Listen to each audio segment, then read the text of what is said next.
118 here on the platform iOS. It's only sport. Martin Devlin, Lachlan War. 81 tests for the All Blacks. Justin Marshall should be calling it for Sky Sport. He's not. He's calling it for SuperSport South Africa. He joins us. Justin, so looking forward to talking to you, mate, because, you've been busy all weekend, as always, calling these games. New Zealand versus Italy. What do we make of that? What do you make of that?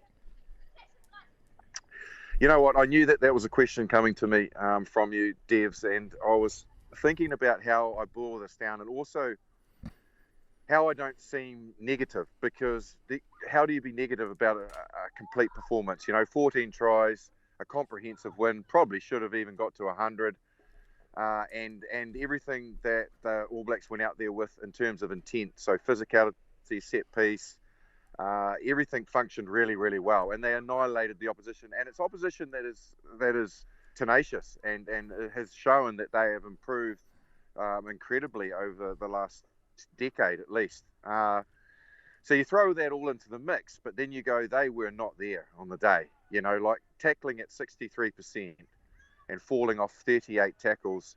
That's not a side that is at the level that they should be at. And I just have to throw into the mix. We spoke about this French game and the South African game at Twickenham. They were the two biggest tests for the All Blacks to show exactly that when they get into a real tough game, they can fight their way out of it. They can win those matches. Well, we know what happened in both of them. I thought hopefully Italy would offer some resistance and ask some questions, but they asked none. Not one single question, not with really ball in hand until the last moment of the game. And I just wonder whether or not it was a game that the All Blacks needed, given that they've got Uruguay coming up and then a quarterfinal knockout of the Rugby World Cup. Yeah, and I think, this is the concerns that we all have as well. I love the fact that afterwards, though, Dane Coles and I can't remember, it might have been Scott McLeod said afterwards, look, we're not getting carried away with that. That's the attitude I wanted to hear more than anything else. Yeah, no, you're bang on. And they're the right people to be saying and sending those messages.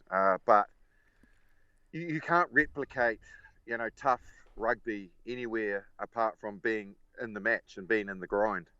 And the All Blacks just simply haven't had that since Paris, and they won't get it next week either. So unfortunately for them, like I said, Italy threw up no resistance. And when you see Artie's try, Aaron Smith's try, where there's tacklers there and they just fell off them, they're not all of a sudden, these guys haven't become supermen where tacklers can't tackle them. That I know that I'm not saying that disrespectfully to their talent and their skills, but these are tackles that should be being made and making it hard for the opposition to cross the line. Like regularly, the All Blacks are breaking tackles and making line breaks, and the thing about it is that's the reason the All Blacks won't be getting carried away. But it's like, well, where are you going to get that edge? Who's going to harden you up? Like South Africa, like Ireland.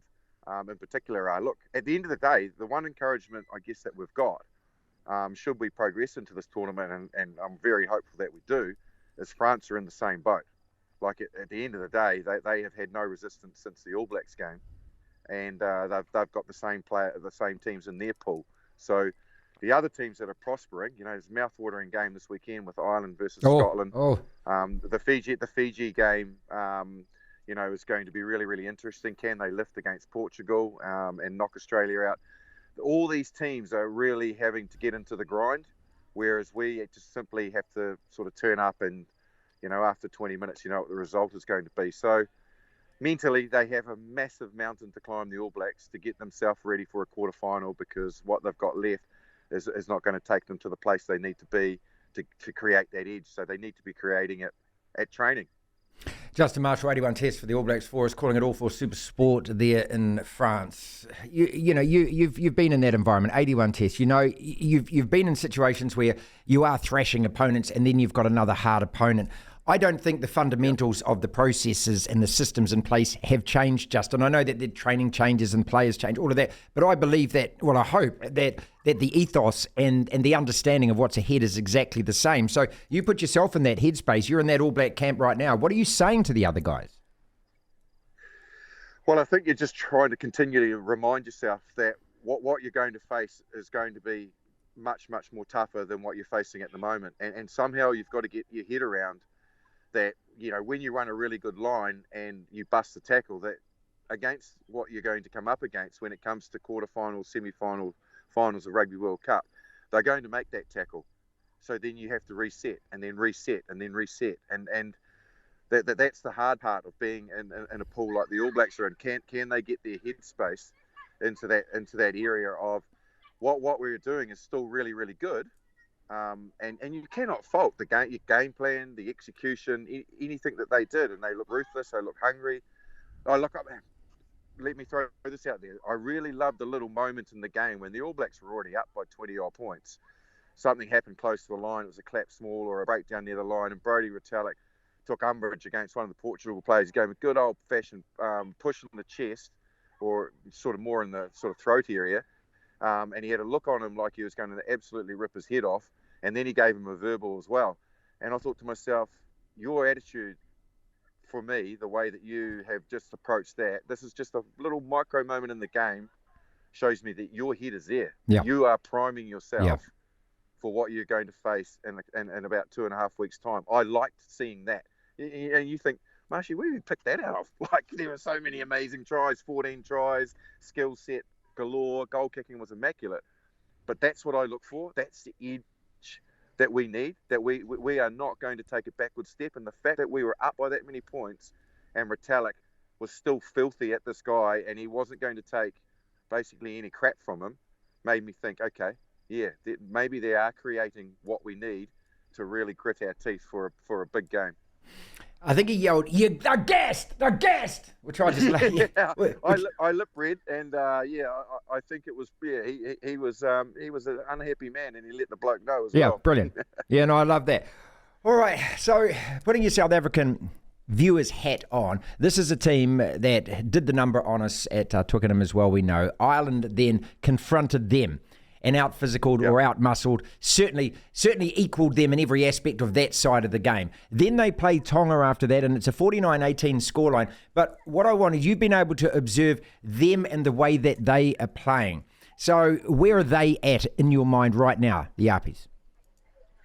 Well, they're in a good space. They've got healthy competition for positions right across the park. Like, obviously, Mpimpi being out is not ideal because they now have to bring Lucanio Arm into the mix because he's got a cracked cheekbone. So Lucanio Arm though is world class, so that they're not going to lose too much there. So they've had competitiveness across the board, and they've got two very good wingers in Orenser and Colby. So Mpimpi probably wouldn't play anyway. Pollard came back in, and how good did he look? There's so much healthy competition in the second row, in the locks, and in the front row. Look, they've got a squad full of depth. I think they're probably the unluckiest team in the tournament to a degree because they faced the Tongan side that actually fronted. Like, they fronted physically, their headspace was right, and they really took the game to South Africa. And no, they haven't played like that in this tournament, and they've let other teams off the hook for the talent that they've got. Look, their biggest issue is selecting the players that they need to select to implement their game plan that they can put on teams. And that's going to be the challenge that they face. But I'm pretty sure that Rassi and Nineba, they know the team that they will want to pick against France. And, they've got to get their head around, is it a goal-kicking first five that we can bang the points over, which he didn't against Ireland? Or is it playing the type of game like we played against the All Blacks at Twickenham with Lebok, where we didn't maybe kick as many goals as we would have liked to. He kicked okay, but we put all the pressure on them in the 22. That's their biggest challenge, but their talent's there. And don't worry, that siren's not for me. Mate. I'm all good. I'm just standing by the beach looking at a beautiful sunset, so I'm all good. I've been avoiding the Ireland thing, mate. So there's a number of issues around this. Okay, Ireland have got to play Scotland. Let's tackle first and foremost. I love that siren. It's a different sound than what we get here in New Zealand. So first and foremost, Ireland versus Scotland. Now, this isn't a gimme game under any set of circumstances because they play each other a lot in the Six Nations, that they have history going back, as you mentioned right at the start, hundreds and thousands of years, that the jocks know that this is a round of 16 game, the quarterfinal before the quarterfinal. So winner take all for this. So first and foremost, is there an upset possible in this game? Could Scotland turn the whole World Cup on its head? Well, yeah, absolutely they can. And again, all you've got to think about in these types of scenarios is put yourself in the position of both camps. So I put my position in Andy Farrell and Ireland's camp. They're going to qualify regardless. Okay, so that they're in. So it's not their final game. It's not their final week. It's not World Cup over. Scotland, should they not put in a comprehensive performance and win by 21 points to knock South Africa out on points differential, they're out. They're going home. It's all back to Edinburgh, back to Glasgow, back to borders, wherever you're from. So never say die attitude. Like that, they are literally going to go out there and throw themselves and their bodies into everything because they've got nothing to lose, absolutely nothing to lose, but everything to gain. So Ireland are the team that have to adjust mentally and go, okay, these guys are going to come at us. Andy Farrell won't be wanting to lose any momentum. He'll be looking to make a statement for a quarterfinal against the All Blacks. He'll like to put his top side out there, and he won't want to show any vulnerability. It's a fascinating mental challenge confronting both teams.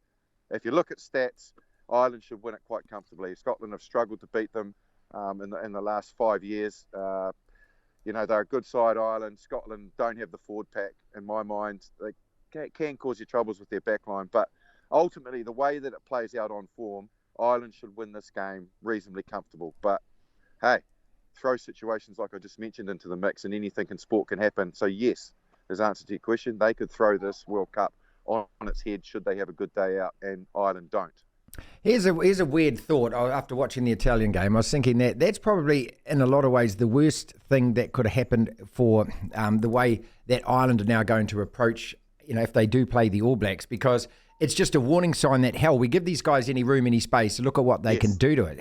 So I was sitting there and my head was going in 20 different directions at once, mate, thinking Ireland know that, if they confront us, tackle us and all of that kind of stuff, they've got to stop the ball. But it was just a reminder, doesn't it? Unless they stop the game, slow it down, unless they retain the ball, unless they can throw numbers at a breakdown and actually slow our speed down, well, then we can actually climb all over them. So I can't see Ireland having got anything out of that All Black performance other than, that's right, they are a bloody good side. Yep.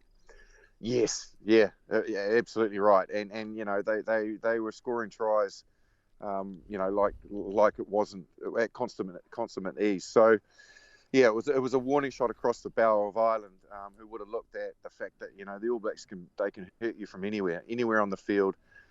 Their set piece looked impressive. Everyone was in rhythm. At times they had to go through multiple phases. They had some of their key players step up and put in great individual performances. The combinations looked good.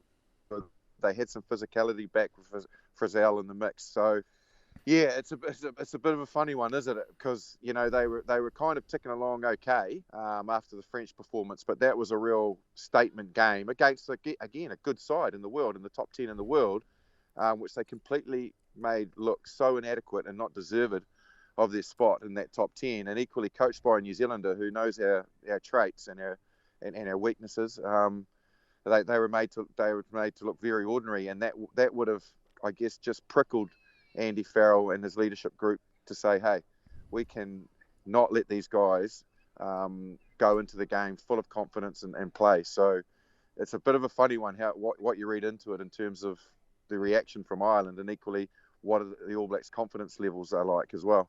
Justin Marshall with us. A couple of quick questions. We'll let you go. Thank you so much as always, mate. Japan, Argentina. What a cracker this is. Winner take all, quarterfinal spot.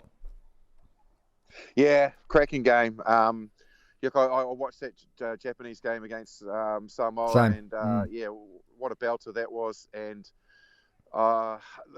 Argentina have been my biggest disappointment pretty much so far, apart from Australia, of this tournament. They've really not got their method together. They've looked like they're trying to play in the middle of the field too much, coughing up ball. They relied on good goal kicking to get them to where they are now. If they let Japan get into the game and get into their rhythm and play from all parts of the field, they could be in incredible danger of dropping this match. They just got to recognise how to approach a game like this against Japan, which is just muscle them up front, pin them in their 22. You've got a massive back row, a big tight five. You just want to suffocate them into that zone and not let them breathe. And if they do that, they've got the firepower to do that. Just stick to it. Don't gravitate away from it. Don't try and play all of a sudden because you've got a try and you're 7 points up. Just keep the method and then methodically work your way through the game, because they've got the capability to do that. So, look, I think Argentina will win it if they play that way. If they don't, and they fall into the trap that they've fallen in so far in the pool matches and really struggled, they could drop that game quite comfortably. I'm not going to ask you anything about the Ranfurly Shield because you're 12,000 miles away, mate, and I know that all the players celebrate. We all know that, and accidents happen, things get broken. I mean, spilling baking powder on it, that's another issue. But I want to ask you about Sam Whitelock. 149 tests, and he's going to go on from that. Justin, that's 68 more than you. I mean, just think about that. Yeah. I know that you were around when he was bloody playing. I'm not being a dick. Yeah, but I mean, it's the longevity, considering the position he plays, and the fact that every game he plays, he's so consistent. Man, to me, it's kind of like the old car in the garage. The old HQ or something. Every time you turn that key, mate, it'll fire up, and it's going to take you over to Cromwell, don't you? I mean, I love this dude. Yeah. It's a great way to describe it, Marty. Yeah. Absolutely, and that you can rely on him to put in the same type of performance every time he pulls on any jersey, whether it's a club jersey, a Crusaders jersey, an All Black jersey, whatever he's asked to do, he's going to go out there and put his heart and soul into it. And I think probably the thing that you have to recognise more than anything about Sam Whitelock for all of those test matches, record equaling, look, at the end of the day, there's no doubt about it in my mind that most of those statistically have been 80-minute performances. Yeah, how often wow. do you see Sam Whitelock trudging off the field after 60 or 55 minutes? It just doesn't happen. And when he gets taken off, he's filthy. So I've been there. I know what it's like. But, it's just the nature of the way that the guy puts everything that he's got, every little moment in the game he wants to be involved with, and he doesn't like to not be a part of it. And statistically, if you went across the board, I'd love to know, someone out there will know, of all of those test matches, how many minutes he's played. There wouldn't be many where he's been A, on the bench, which I would consider to be like hen's teeth, and B, that he's actually come off with any time left on the clock. He's an 80-minute man. What a machine.